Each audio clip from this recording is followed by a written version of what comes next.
Olá! Vai começar mais um episódio do podcast Papo de Veterinária. Eu sou Thaís Rocha e uma vez por semana eu converso com profissionais da medicina veterinária sobre trajetória e escolhas que moldaram sua carreira.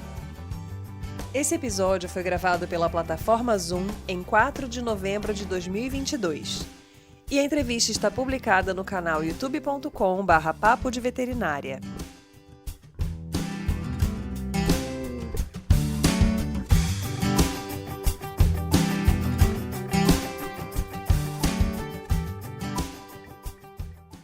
Nossa convidada, Maíra Belli, traz suas experiências de formação e atuação em acupuntura veterinária e conta quais caminhos percorreu para desenvolver o trabalho nessa área. Hoje, ela é coordenadora dos cursos de acupuntura e neurologia veterinária no Instituto Bioéticos, em Botucatu, São Paulo, e compartilha dicas e sugestões para quem tem interesse em trabalhar com medicina integrativa. Então, seja muito bem-vinda, Maíra. Muito obrigada.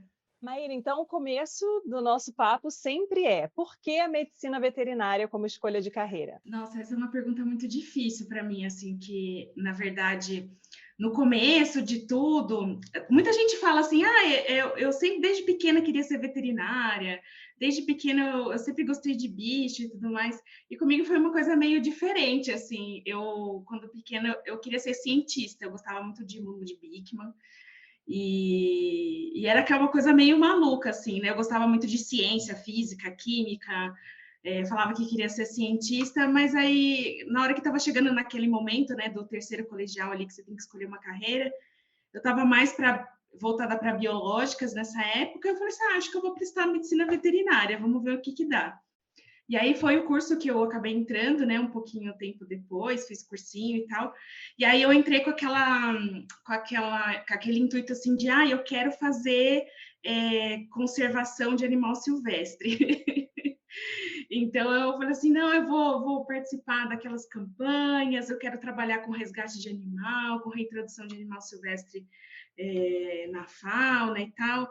Aí durante o percurso, assim, acabou que eu mudei um pouco de área, né, lá para o meu terceiro ano, mas o meu intuito era esse, na verdade, né? Eu gostava muito de animais silvestres, foquei muito até o começo da minha faculdade nisso, participei de grupo de estudo, né, e tudo mais, mas nunca foi realmente aquela escolha de criança, né? Acho que todo mundo que é veterinário, né, pelo menos a maioria das pessoas acaba tendo aquela, era meu sonho de infância, né? Isso nunca foi uma realidade para mim. Então foi meio que, eu acho legal, eu acho que eu vou seguir por aqui. Mas, né, na cabeça minha de adolescente ali, eu tinha mil e uma possibilidades, arquitetura, física, química, mas acabou que eu segui por veterinária e estamos aí até hoje. É bem interessante, porque realmente é o que você falou, 98% das pessoas que eu conversei era sonho de infância. Então, não lembro desde quando, né, minha mãe me dizia que eu era pequenininho e queria muito cuidar de bicho, né?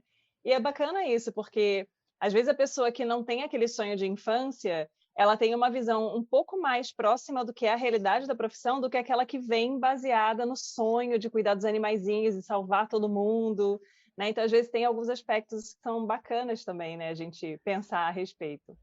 E você acha que quando você optou pela medicina veterinária, né, você estava encantada pela parte de conservação de animais selvagens, mas você tinha uma noção do que era realmente atuação na área, ou era aquela, não vou dizer ilusão, assim, mas aquela impressão desconectada do que é o dia a dia nessa área? Quando eu pensei, né, em seguir essa área, realmente acho que eu tinha uma visão talvez um pouco romantizada de todo o processo, né? E aí, durante, assim, não que eu tenha deixado de gostar da área, mas a gente realmente, quando a gente está na faculdade, começa a aprender um pouco e a vivenciar esse meio, né, de qualquer um, na verdade, a gente realmente tem quase um choque de realidade, né? Primeiro, a gente acha que a gente não vai nem falar com pessoas direito, né? Que a gente vai cuidar só de bicho. Eu só gosto de bicho, eu não gosto de gente. É sempre essa frase também, né? E aí eu tinha meio um pouco essa ilusão, assim, mas claro, né? Se aquele animal chegou até a clínica, chegou até o estágio ali de conservação, do local de conservação, tem toda uma equipe por trás, inclusive um pouco mais burocrática do que um tutor, eu acho, né? Então, é uma coisa um pouco mais delicada também de mexer com leis, né? Tem várias coisas que a gente precisa aprender. Então, assim, realmente, eu tinha uma visão talvez um pouco romantizada, assim. Eu acho que eu imaginava que eu ia ser aquelas pessoas que, tipo do Greenpeace, que vai dos barquinhos e vai lá, salve as baleias, coisa desse sentido. Eu acho que eu tinha um pouco mais essa visão. E aí, é claro, né, a gente entra em contato, né, com a rotina. Aqui em Botucatu, felizmente, a gente tem um setor, né, só de silvestres, então eu tive contato com isso logo desde o início. Então, eu já consegui perceber, né, como que realmente era essa área e como que é a medicina veterinária no geral, né? A gente acha que a gente não vai falar com pessoas, mas a gente lida com as pessoas o tempo inteiro. E aí, Maíra, o que aconteceu? A partir de que momento você começou a direcionar a sua formação para essa parte de acupuntura? Foi um interesse que surgiu já durante a graduação? Porque logo depois da graduação você já fez a residência na área. Então, como é que Isso. foi esse direcionamento? Eu lembro que eu estava lá para o terceiro ano da faculdade, mais ou menos, eu estava fazendo uma iniciação científica com laboratório clínico em animais selvagens. Aí eu estava meio assim, será que é isso que eu quero? Eu não sei, agora eu tô meio balançada, comecei a gostar de laboratório. E aí aqui na faculdade a gente tem uma disciplina optativa, né, com o professor Estélio, de acupuntura veterinária na grade da graduação. Então eu falei assim, eu vou ver qual é que é disso, né? Já tinha uma noção mais ou menos do que era, porque aqui a gente tem um pouco mais de contato, né, aqui em Botucatu. Aí eu comecei a frequentar a disciplina, fui gostando, e aconteceu na mesma época um congresso da Bravet aqui em Botucatu também. Então, acabou que juntou tudo de uma vez, assim, né? Eu comecei essa disciplina, a ter os primeiros contatos, e já veio logo esse congresso, acho que foi um dos congressos até que foi um pouco de marco da Bravet, porque foi um congresso que eles reviveram, né? Que eles estavam um pouco parados e eles começaram a ser mais engajados, assim, em relação à Associação, né, Brasileira de Acupuntura Veterinária. Então, aí juntou tudo ali, assim, né? E aí foi meio que a paixão à primeira vista, né? Quando eu estava lá no congresso, que eu via coisas um pouco mais avançadas, né? Porque numa disciplina a gente acaba tendo uma coisa bem mais superficial, né? Mais para ter contato com o tema. Mas no congresso que tinha algumas coisas mais avançadas, assim, eu fiquei encantada do quanto que a medicina poderia ser abrangente. E eu também gostei muito da ideia de que, como acupunturista, eu consigo atuar em todas as áreas de veterinária em relação aos animais, né? Então, eu posso tratar grandes animais, os pequenos, os silvestres também. Então, eu gostei muito disso, assim, de me sentir que talvez eu fosse realmente preencher, né, aqueles buraquinhos que faltavam, e ainda mais com a medicina complementar, né, que, assim, foge total da caixinha do que a gente aprende na faculdade. Então, foi uma coisa que foi muito, assim, realmente foi muito encantadora. Eu lembro de ver a palestra de alguns profissionais, da Celina, que ela falava de dietoterapia, eu fiquei mais encantada ainda. Eu falei, nossa, quanta coisa que a gente consegue fazer, né? Quantas técnicas tem para a gente dar qualidade de vida para os pacientes, assim, foi bem mind-blowing, assim, foi tipo, meu Deus, eu amei isso, sabe? Foi bem nesse sentido. E aí eu comecei a frequentar, né, o ambulatório, comecei a ficar um pouco mais próximo disso, e acabou também que meu quinto ano eu fiz alguns estágios em relação a isso. Mas até eu chegar nos estágios obrigatórios, quando eu podia, eu frequentava o ambulatório de acupuntura lá aqui da Unesp, para ficar ali, né, ver como é que funcionava, né, ficar já meio junto do pessoal ali, para ir aprendendo aos pouquinhos. E na Unesp vocês têm uma das poucas oportunidades, eu acho, no Brasil, de uma residência em acupuntura, né? Porque isso não é muito comum, oferecido em outras instituições, né? Na verdade, assim, atualmente o programa ele está meio parado, que depois que o Hospital Veterinário aqui em Botucatu, ele instituiu a bolsa do Ministério da Saúde, né, que eles falam Bolsa MEC. Então, esse programa de residência na acupuntura, ele foi meio que deixado de lado, né, porque todas as bolsas estavam vindo do Ministério da Saúde e meio que ficou quieto, assim. Então, a gente teve o programa só com 3 residentes, né? Teve uma residente antes de mim, eu fui a segunda, e aí teve a Suelen, que foi a terceira, e aí o programa já entrou em congelamento, assim, então a gente não sabe muito bem o que vai acontecer daqui para frente, mas conversando com alguns professores lá dentro, assim, ontem mesmo eu dei uma palestra para o pessoal da cirurgia, né, a convite da professora da cirurgia, e ela falando o quanto que faz falta, assim, realmente ter o serviço mais intenso, porque tem uma pessoa que cuida lá, mas não tem um residente, então não tem muita mobilidade, né, acabou restringindo um pouco o trabalho do ambulatório. Por demanda mesmo, assim, a pessoa que está lá, né, coitada, ela está sozinha, ela não vai conseguir demandar tudo que tem, né, do que aparece, e aí o hospital, na verdade, ele tá precisando ali, né, de ter mais uma pessoa ali, né, um residente que seja para atender mais a rotina. Tá fazendo bastante falta. Mas, se eu não me engano, eu acho que a gente foi a primeira instituição da América Latina a instituir uma residência em acupuntura veterinária, foi uma coisa meio inédita, mas a gente viu que nesses últimos anos tem pipocado, né? Alguns ex-alunos nossos, algumas pessoas conhecidas que estão dentro das universidades, né? Estão fazendo esse trabalho também voluntário, criando ambulatórios de acupuntura, pelo menos ali para instituir um pouco dessa dinâmica dentro dos hospitais escola. Mas, infelizmente, né, a residência acabou se extinguindo. Mas eu acho uma pena, na verdade, né? Porque para mim foi tão engrandecedor estar ali, porque é como eu me sentia realmente assim como se eu estivesse numa residência de clínica, só que voltado total para a medicina oriental.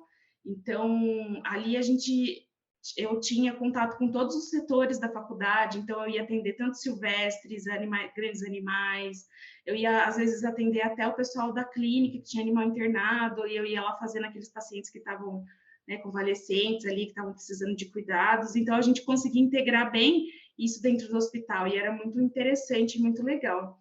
E eu acho que isso me ajudou bastante também, porque a gente acaba pegando a mão, né? Eu acho que se não tivesse essa oportunidade da residência, talvez a minha caminhada tivesse sido um pouco diferente. Eu realmente tive muita prática, aprendi com todo mundo lá dentro, né? Não só na parte de acupuntura, mas também com todas as outras áreas.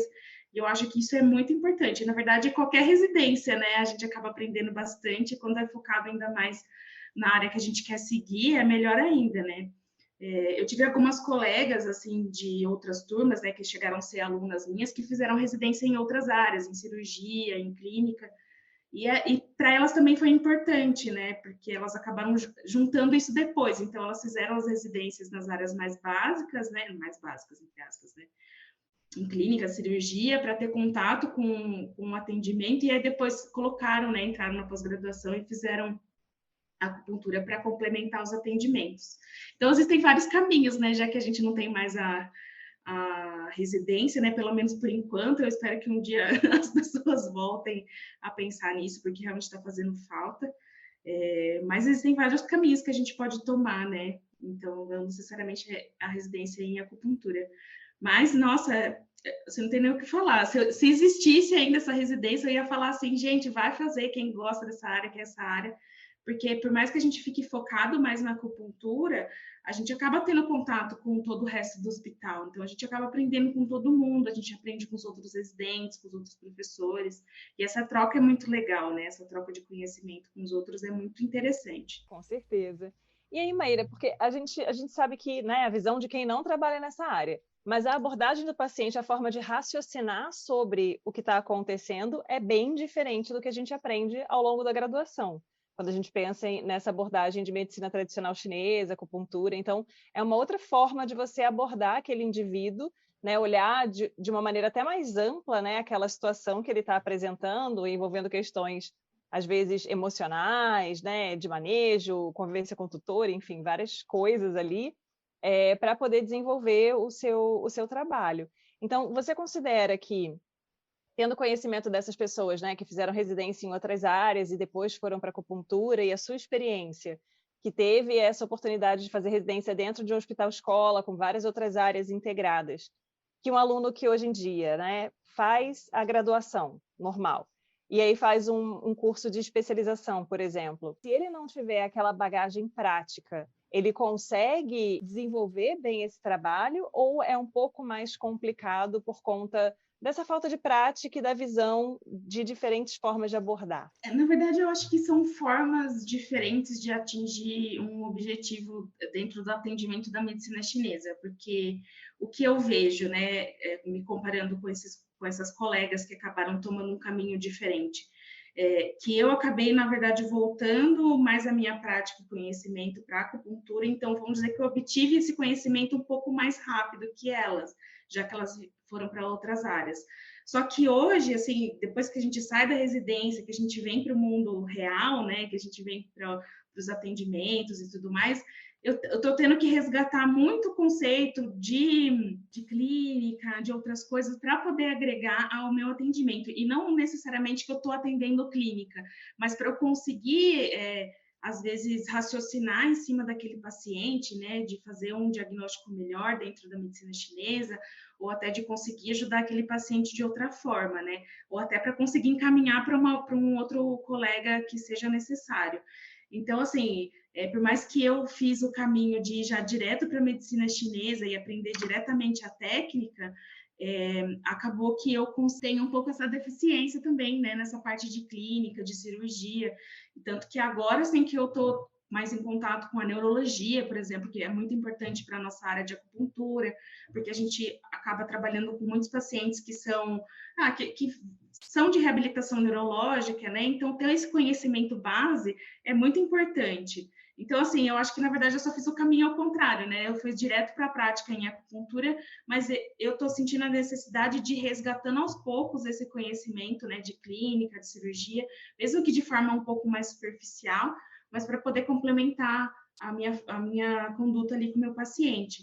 E essas minhas colegas, na verdade, foi ao contrário, né? Então, elas aprenderam profundamente sobre clínica, sobre cirurgia. E aí, é claro, né, na hora que chega para aprender a medicina chinesa, todo mundo tem dificuldade, porque realmente, eu falo que é outro mundo, né? É uma filosofia, a gente precisa pensar de outra forma. É claro que a gente faz, né, toda a abordagem que eu falo até ocidental, né, da medicina chinesa, que seria trazer aquilo para a fisiologia, saber como é que funciona, né, ver os trabalhos científicos e tal, mas para você realmente se entregar ali para o atendimento de medicina chinesa, você, assim, no meu ponto de vista, a gente precisa entender e aplicar também essa filosofia da medicina chinesa.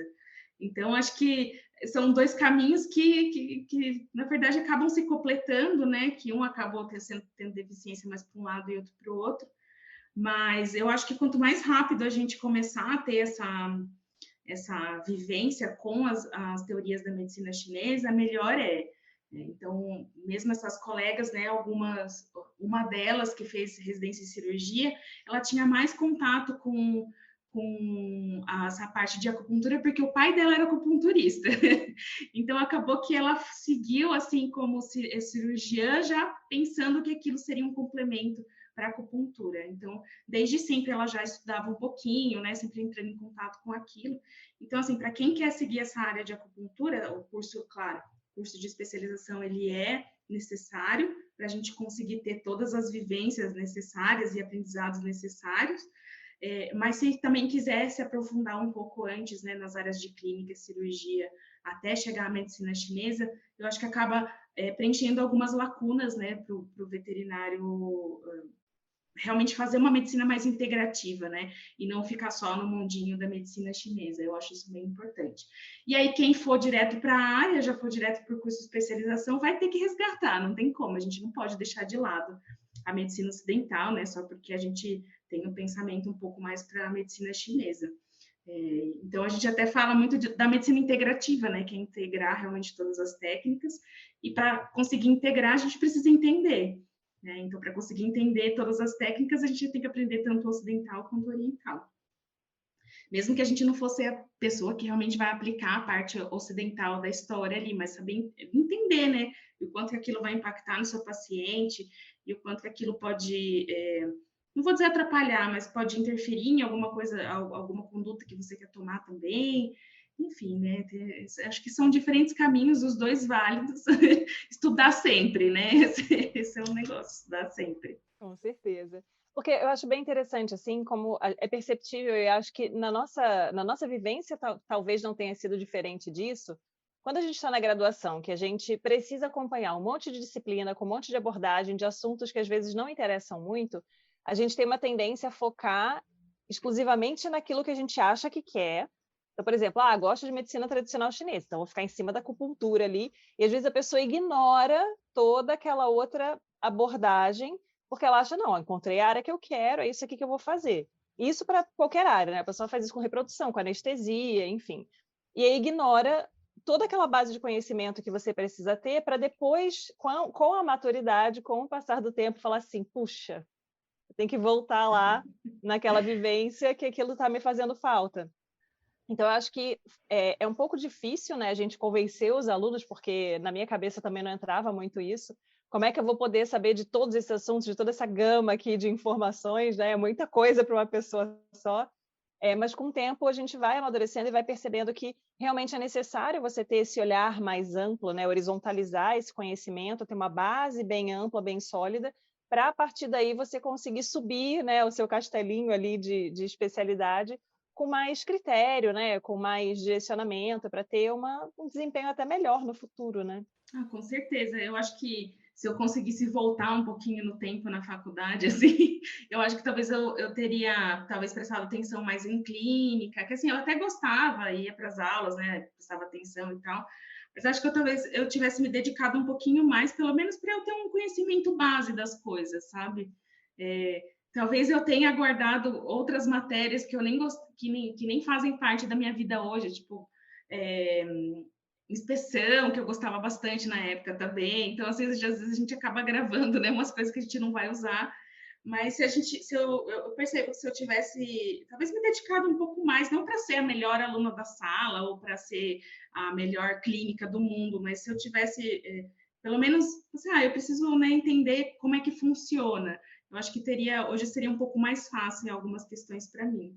E realmente, quando a gente está na graduação, a gente às vezes foca só naquilo que a gente gosta, às vezes a gente não gosta da didática do professor e também ignora aquela matéria, né?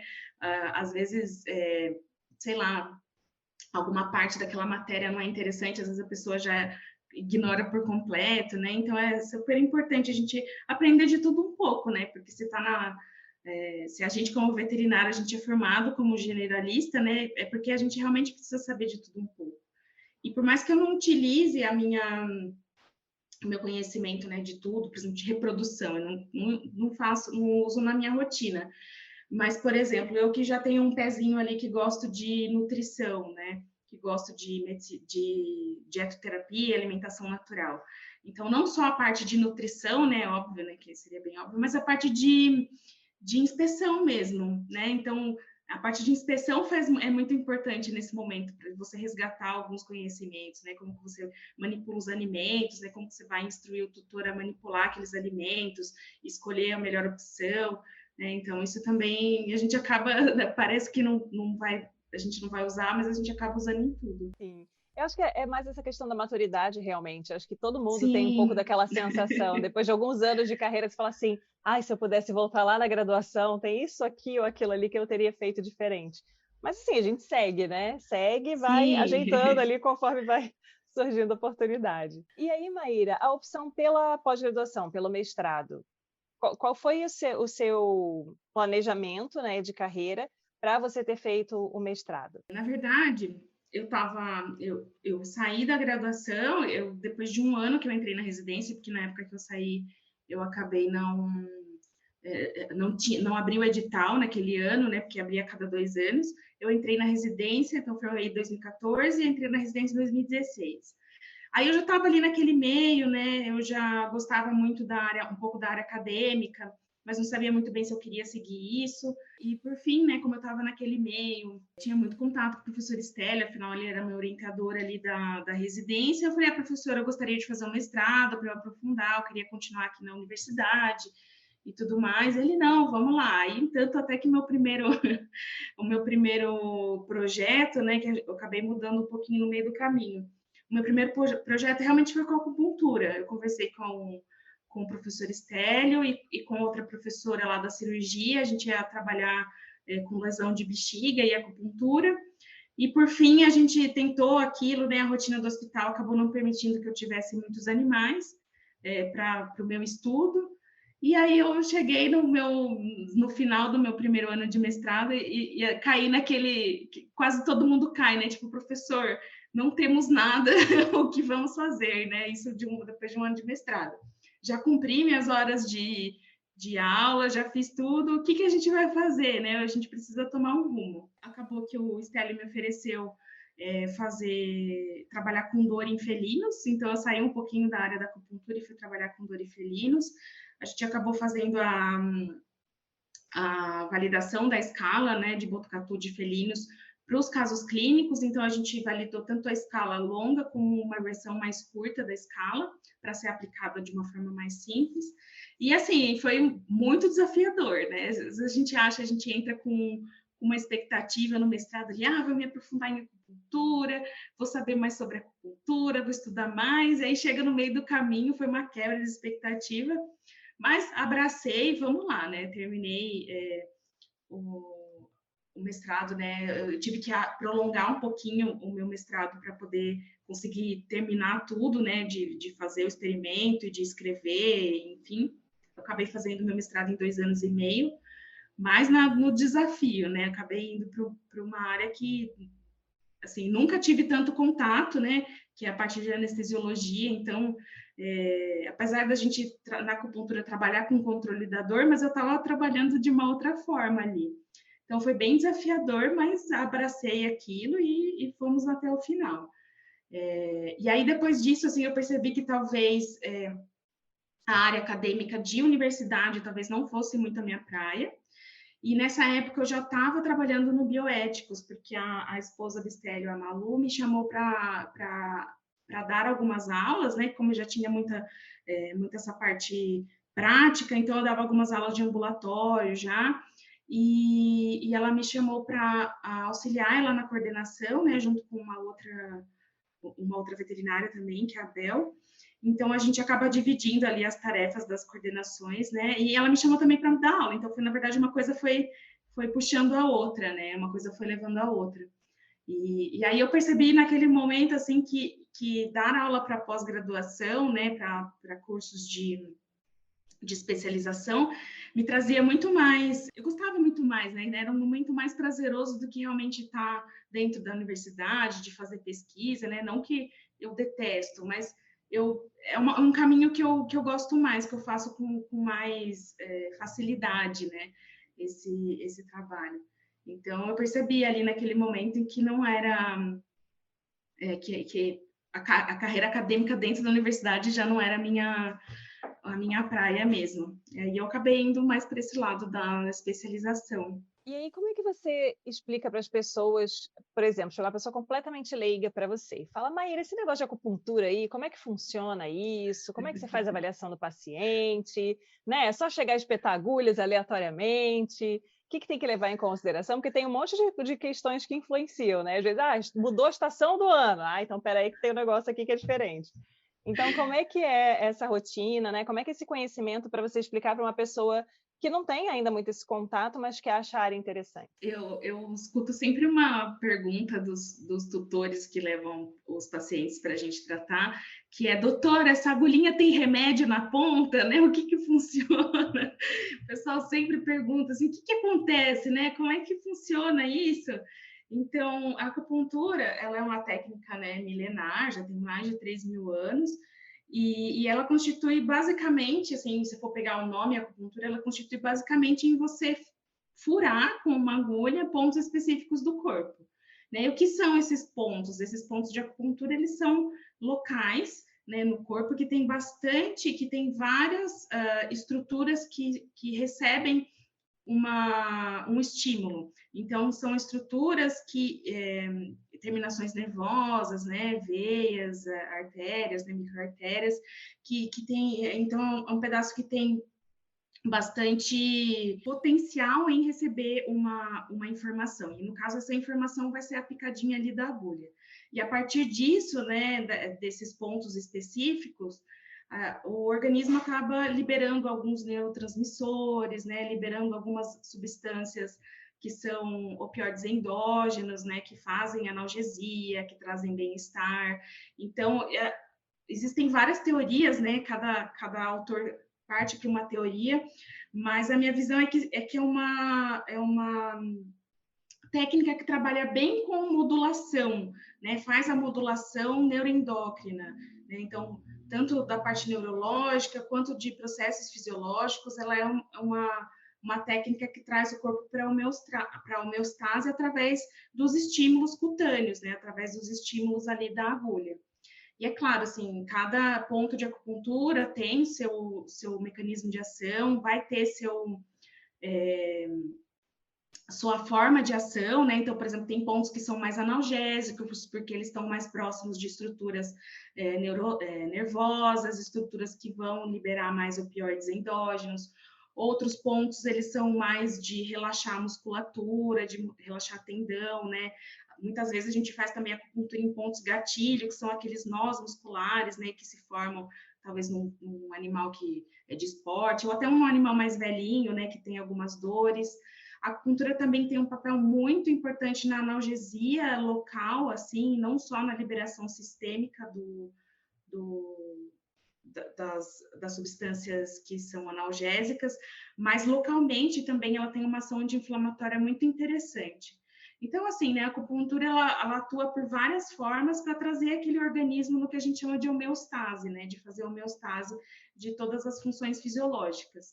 Inclusive, né, trazendo um pouquinho, umas informações um pouco mais novas, juntando ali um pouco com o sistema endocannabinoide, tem algumas teorias também que já falam que a acupuntura pode atuar também pelo sistema endocannabinoide, né? Já que o sistema endocannabinoide, ele é um sistema que faz a regulação, né? Ele tá participando ali da regulação de vários processos do organismo. Então, a acupuntura também pode ter uma atuação ali em cima desse sistema para que traga um equilíbrio melhor para o paciente. Então, parece bruxaria, mas nada mais é do que fisiologia, né? Nada mais é do que fisiologia. E é bem interessante isso. Quando eu conversei com a Bruna, que ela falou sobre terapia neural, eu falei, às vezes, é uma realidade para o médico veterinário que trabalha na área integrativa, o tutor receber a indicação, não, agora é bom você fazer acupuntura no seu animalzinho. E a pessoa chega e fala assim, mas eu não acredito que isso funciona. Né? Às vezes a pessoa não teve essa experiência, ela nunca fez, talvez aquele que já fez nele mesmo, né? Já recebeu o tratamento, seja mais aberto, né? Porque já se expôs ali, já sabe quais são os benefícios, mas tem gente que fica nessa questão de querer entender, sem ter, às vezes, até uma base, né? Para conseguir desenvolver ali. A pessoa não entende nada de fisiologia, né? Não entende a função dos pontos, enfim. E aí a pessoa acha que tem que, né, saber o que acontece ali exatamente para poder funcionar ou não funcionar, né? Que funcionar depende da sua crença e não do efeito real que aquilo tem no organismo do animal. Então, acho que talvez seja um dos desafios que vocês têm, né? Quando vocês vão começar a trabalhar com pessoas que são mais céticas, né? Que não têm muito esse contato com a área. Com certeza. E não só, digo, com tutores, né, que vão procurar a gente, às vezes, por encaminhamento, né, e tudo mais, mas de outros colegas veterinários também, né? Então, já aconteceu. E, assim, há muito tempo atrás, isso já mudou um pouco, mas dentro da própria universidade, tinham professores que eram mais céticos, né, e outros que já eram um pouco mais mente aberta, né, vamos dizer assim. Mas o que a gente vê muito é que esse paciente que chegou do tutor cético, eu sempre falo assim, não, vamos ver como ele vai ficar na segunda sessão, depois o senhor fala para mim se ele melhorou ou não, né, se a dor diminuiu. Então, às vezes, até pelo efeito que aquela terapia fez no animal, o tutor já vem numa segunda sessão com um pensamento diferente, mesmo ele não entendendo realmente como aquilo funciona, mas ele vendo na prática que o animal dele está melhor do que ele estava na semana passada, isso já é muito importante, né? Isso já faz ele entender um pouco melhor como é que o nosso tratamento vai se suceder. Maíra, o que você sugeriria ou o que você teria a dizer para a Maíra que estava entrando lá na graduação, lá no comecinho, né, que queria ser cientista, que, né, gostava de animais, mas não tinha muito aquela ideia, pensando em toda a sua trajetória, em tudo que você caminhou até aqui. Tem algo que você gostaria de saber quando você era mais jovem, quando você estava no começo do curso, e talvez tivesse feito impacto, né, na sua atuação profissional, ou não, ou tipo, beleza, caminhei meu caminho, né? Fiz as minhas escolhas e as coisas foram se acomodando. Como é que é essa cronologia aí da carreira para você? Eu acho que eu sou mais dessa, eu estou aqui hoje porque eu trilhei um caminho, né. Então talvez se eu tivesse alguma dica ou alguma coisa no começo da minha faculdade, eu acho que talvez eu não tivesse aqui onde eu estou hoje, né, talvez eu tivesse trilhado um caminho diferente. Mas eu acho que na época eu acabei também escutando muitas pessoas que falavam assim: não foca numa área só, tenta ver as outras, né? Estagia em outras áreas, estagia em outros locais que você acha que vai acrescentar para você, mesmo que não seja seu real foco, né? Então, mesmo, por exemplo, eu já sabendo que eu queria acupuntura, eu fui fazer estágio com radiologia, fui fazer estágio com clínica, com a NOEMI lá na faculdade, com doenças infecciosas. Então, eu acho que eu segui realmente o caminho que eu precisava seguir, porque eu entrei na faculdade, por mais que eu queria Silvestres ali, eu também fui aproveitando um pouquinho daquilo que eu tinha, né? É claro que algumas coisas distorcia o nariz e me deixava de lado, mas eu tentei aproveitar o máximo que eu pude e realmente chegou aonde eu estou hoje. E, inclusive, né, no meu 5º ano, eu tive alguns problemas com os meus estágios, assim, de locais, né, que acabou negando estágio, né, e eu acabei diversificando mesmo meu estágio no 5º ano, né. Aqui em Botucatu a gente tem a felicidade ou infelicidade, depende do ponto de vista, de ter um ano inteiro de estágio, então eu consegui realmente dividir bem. Então, eu fiz, acho que devo ter feito uns 3 ou 4 estágios, não, foram 3 estágios com acupuntura, realmente, e o resto eu fui para neurologia, fui para radiologia, oncologia, clínica. Então eu tentei assim diversificar, né, aprender de tudo um pouco, porque realmente eu sei que veterinária ali, né, atuando diretamente com o tutor e o animalzinho, a gente vai precisar do conhecimento das outras áreas, né? Então hoje, apesar de ainda ter que resgatar muita coisa, que a gente nunca para de estudar, né? Mas eu acho que foi muito importante para mim, porque tem coisa ainda que eu tenho, né, lembrança daquela época, e não focar 100% numa área só. Eu acho que as pessoas que acabam focando 100% numa área só acabam perdendo muito do resto, né, que outras coisas que vão acrescentar na vida, né, da profissional daquela pessoa. Então, eu sou daquela, não me arrependo, que eu sei que eu acabei trilhando um bom caminho. E aí, Maíra, uma curiosidade minha agora, porque eu até quando eu estava conversando com a Fernanda Timbó sobre neonatologia equina, a gente até brincou, porque na época da minha residência, eu vi que tinha os cursos do bioéticos, eu falei, nossa, neurologia, quero fazer e tal. Só que eu trabalho com grandes animais. E aí a gente sabe que dentro desses cursos de formação, quando contempla várias espécies, geralmente grandes animais é bem pouquinho, né? Porque a rotina maior sempre acaba sendo pequenos animais. Só que aí você vê no nome do curso, neurologia veterinária. Aí você fala, então é tudo, né? Sei lá, você chegar lá com um falcão, né? Você vai atender o falcão com um problema neurológico. Então, assim, dentro dos cursos de formação, né, que você participa, que você coordena, como é que é essa distribuição entre diferentes espécies? A pessoa que gosta, por exemplo, de equinos, de ruminantes, ela consegue uma boa base ali de aprendizado. Você acha que é importante também o conhecimento nas outras espécies, porque isso também acaba ampliando o leque de atuação desse profissional, né? Então, de repente, pode até ser que a pessoa não resolva, vou atender fora cachorro, mas eu tenho o meu cachorro, de repente eu posso fazer, né? Se eu tiver completado o curso, enfim. Cachorro do vizinho, cachorro do amigo, do namorado.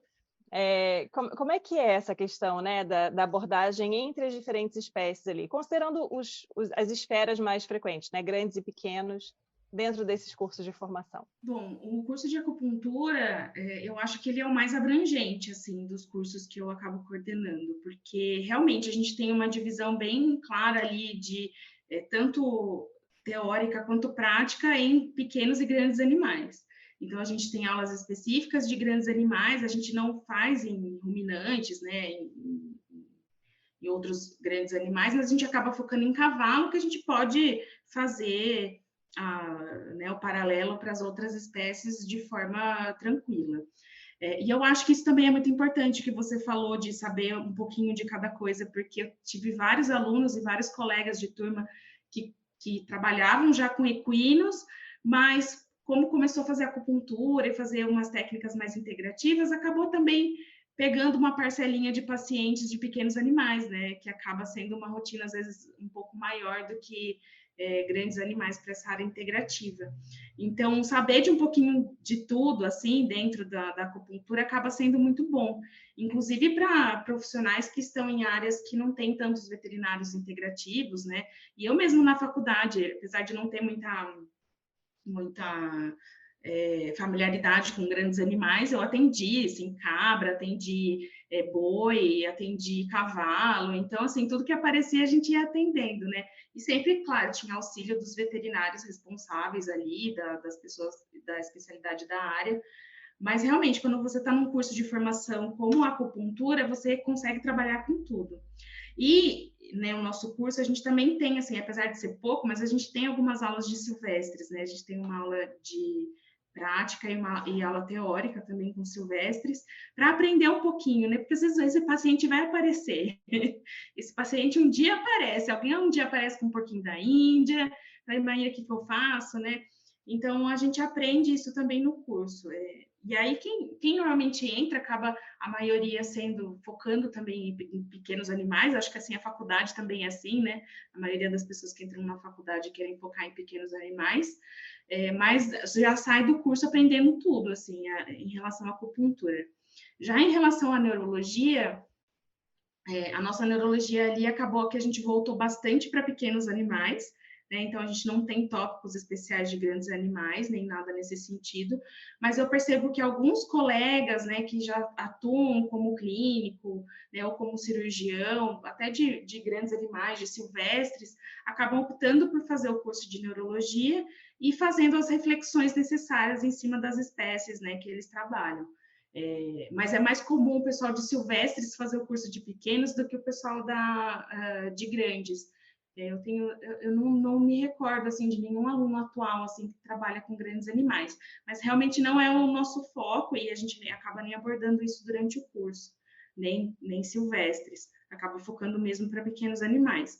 Mas a neurologia é a base para tudo, né? Então, uma pessoa que talvez não consiga fazer um curso mais específico para grandes, talvez entrando num curso de neurologia para pequenos, você consegue fazer seus paralelos, né, e conseguir pensar em outras coisas.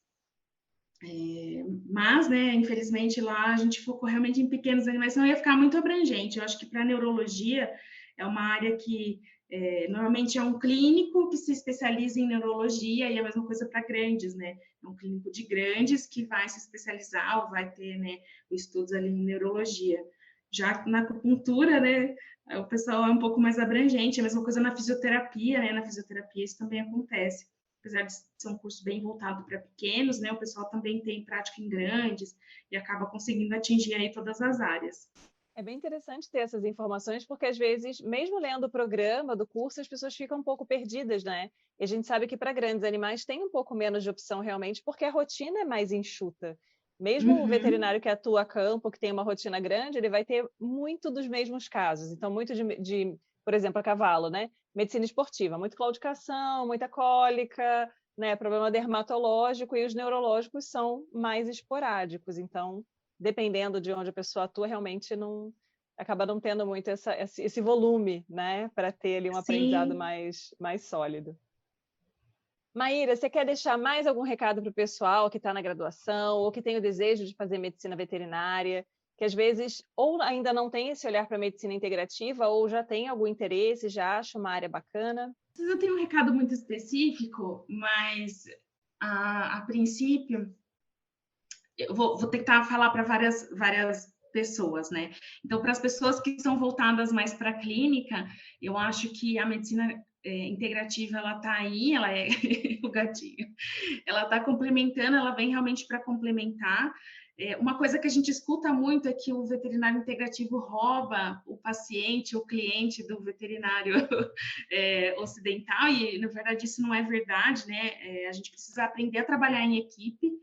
Então, para quem trabalha na área ocidental, né, trabalha na medicina convencional. Abrir a cabeça para essas técnicas, não necessariamente você vai aprender, mas aprender que funciona, né? Entender como é que funciona e saber indicar para os seus pacientes. Para quem gosta da área de integrativas, assim, tem muita coisa para se explorar, existem muitas técnicas ainda que o pessoal está englobando dentro da medicina veterinária. O que a gente precisa também tomar um pouco de cuidado são concursos de pessoas que não são veterinárias, que estão fazendo cursos específicos para animais. Então, assim, eu já vi algumas coisas, assim, aromaterapia para animais, e quem dá o curso não é um veterinário. Então, isso a gente precisa tomar muito cuidado. Até uma coisa que a gente se discute muito dentro do meio, né? Então, assim, ter essa consciência de separar e conseguir trazer a parte mais científica. Eu sou mais a favor da parte científica da medicina complementar, porque isso traz um respaldo para o veterinário, né, para a gente como atendimento ali, muito importante. Então, não é só porque a gente está fazendo uma medicina que é um pouco mais filosófica que a gente vai deixar de estudar e deixar de saber como entender. E para quem está entrando na faculdade, é assim, viva tudo, né? Tudo que puder viver, viva. Se conseguir fazer um estágio, nem que seja um dia, uma semana, em áreas diferentes, conheça tudo, que vai ser muito importante para você mais para frente, né? Escolher aquilo que você quer.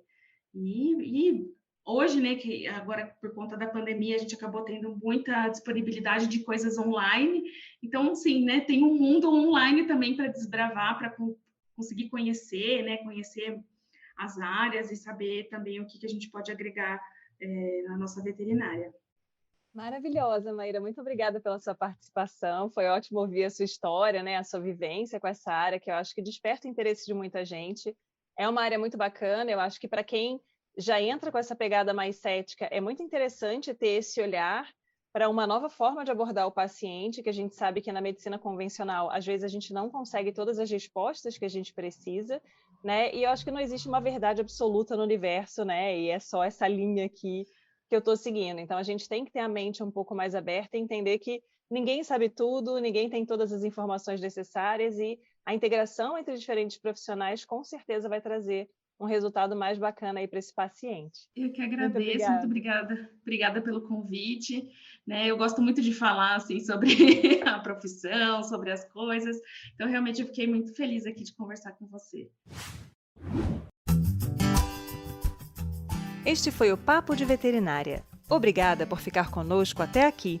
E não esqueça de compartilhar com seus colegas que também gostariam de saber mais sobre a profissão. Toda quarta-feira temos vídeos novos no youtube.com/papo de veterinária. E às segundas-feiras estarei aqui com vocês para mais um episódio. Até lá!